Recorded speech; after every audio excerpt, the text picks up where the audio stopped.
23rd July, a sober reverence. 1 Peter chapter 1 verse 17. Since you call on a Father who judges each man's work impartially, live your lives as strangers here in reverent fear. 1 Peter chapter 1 verse 17. God will give us many gifts and privileges as we grow in the Christian life, but He will never give us the privilege to disobey and sin. He never pampers His children or indulges them. But when His child obeys and serves Him in love, He notes that obedience and service and prepares the proper reward. Peter reminds us that we are only sojourners on earth.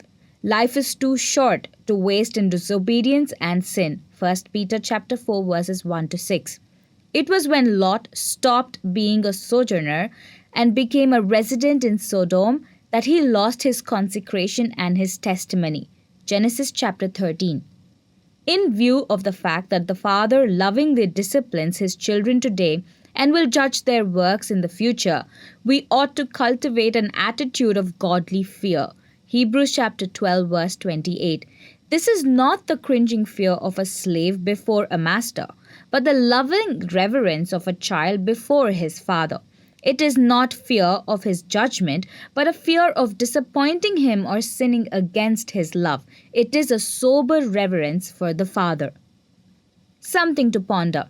Think about a sinful behavior or attitude you've given up but sometimes wish you could indulge in again.